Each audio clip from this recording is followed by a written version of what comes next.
Subscribe करें हमारे YouTube channel को और बेल आइकन को प्रेस करें हमारे लेटेस्ट वीडियोस को देखने के लिए।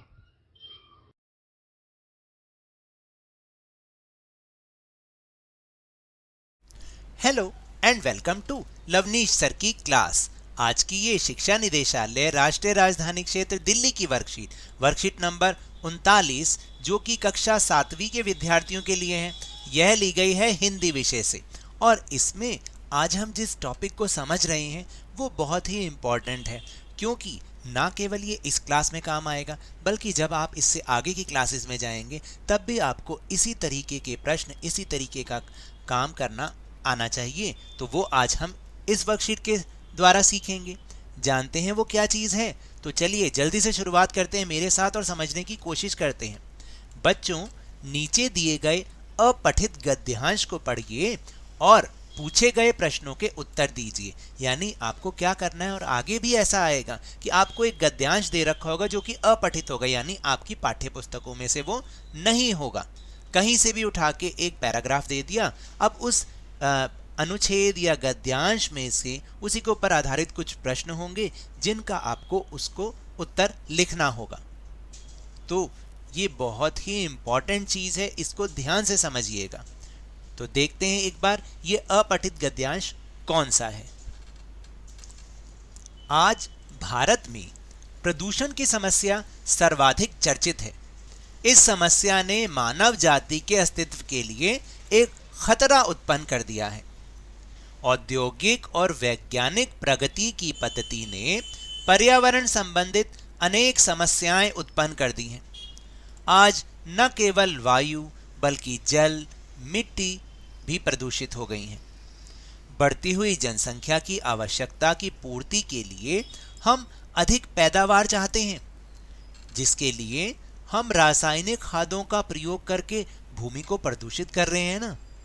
घर की आवश्यकता के लिए हम अंधाधुंध वनों को काटते ही जा रहे हैं, जिससे हमारी आने वाली पीढ़ियां बहुत से जंगली जीवों के बारे में केवल किताबों में पढ़ेंगी। वनों के कटाव से भी मौसम प्रभावित हो रहा है एवं भूमि के कटाव की समस्या दिन प्रतिदिन हमें देखने को मिल रही है। यानी कहने का मतलब, भूमि का कटाव जानते हैं क्या होता है? जिससे सारी भूमि खराब हो जाती है, जगह जगह से कट फट जाती है।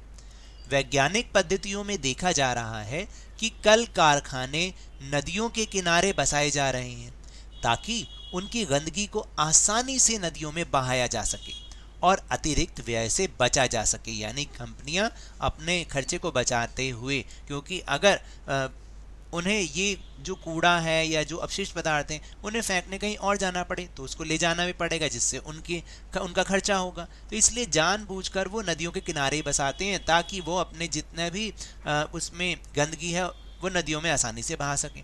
इस बहाव के कारण आज जल इतना प्रदूषित हो गया है कि जलीय जीवों की संख्या लगातार घटती जा रही है और जलीय जीव जंतु जल में स्वयं को असुरक्षित महसूस करते हैं। आज विज्ञान के सहयोग से मनुष्य ने बड़े बड़े कल कारखाने, बिजली घर बनाए हैं। इनसे निकलने वाला धुआं पर्यावरण को सबसे अधिक प्रभावित कर रहा है। प्रदूषण के कारण जीवन रक्षक मानी जाने वाली ओजोन परत में भी छिद्र हो गया है, जिसके कारण सूर्य से निकलने वाली पराबैंगनी किरणें सीधी पृथ्वी पर पड़ती हैं और जिससे विभिन्न प्रकार की बीमारियां फैल रही हैं।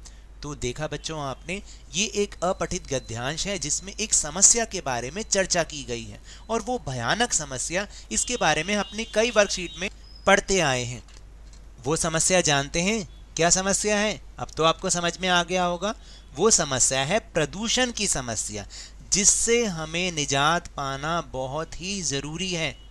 चलिए अब हम चलते हैं अपने प्रश्नोत्तर पर। तो पहला प्रश्न है कि आज की सबसे बड़ी समस्या क्या है और यह किसकी उपज है, यानी किसकी देन है?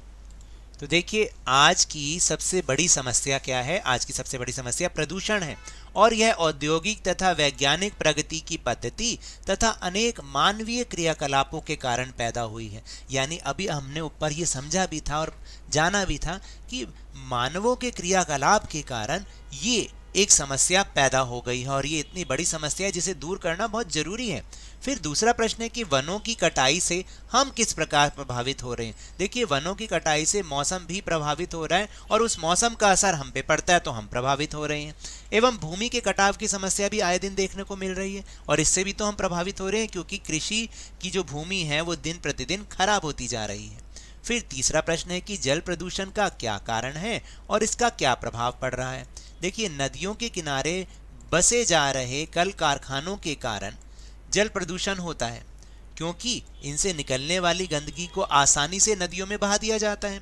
अब इस बहाव के कारण आज जल इतना प्रदूषित हो गया है कि जलीय जीवों की संख्या भी इसमें लगातार घटती जा रही है और ये इसका प्रभाव है। और फिर आखिरी प्रश्न है कि जीवन रक्षक परत क्या है, इसमें छिद्र होने से जीव जगत किस प्रकार प्रभावित हो रहा है। देखिए, ओजोन परत को जीवन रक्षक परत कहा जाता है। इसमें छिद्र होने से सूर्य से निकलने वाली पराबैंगनी किरणें, जिसको हम अल्ट्रावायलेट रेस भी कहते हैं, यूवी रेस, वो सीधी पृथ्वी पर पड़ती हैं और जिससे विभिन्न प्रकार की बीमारियां फैल रही हैं और जीव जगत प्रभावित हो रहा है। अब आप समझे कि ये समस्या कितनी बड़ी समस्या है और इससे हमें छुटकारा पाना ही पाना है। इसलिए हमें अपने क्रियाकलापों से जो अगर प्रदूषण फैल रहा है उन क्रियाकलापों पर नियंत्रण करना होगा। तो अब आप समझे, ये थी आज की वर्कशीट। अगर मेरे इस तरह समझाने से आपको थोड़ा सा भी समझ में आया हो तो इस चैनल को ज़्यादा से ज़्यादा सब्सक्राइब कीजिए, लाइक कीजिए और बहुत ज़्यादा शेयर भी कीजिए। और हाँ, मेरे साथ इसी तरह आसानी से वर्कशीट को समझते रहिए, लेकिन ध्यान और मन लगाकर पूरी मेहनत और लगन के साथ ऑनलाइन ही सही पढ़ते जरूर रहिए। और अगर आपको कोरोना वायरस को हराना है ना, तो मास्क अवश्य पहन के रखिए और जब भी संभव हो और जब भी उपलब्ध हो इसका टीकाकरण अवश्य कराएं, क्योंकि कोरोना को हराना है और जिंदगी को एक बार फिर से सुहाना बनाना है। इसी उम्मीद के साथ बहुत बहुत धन्यवाद।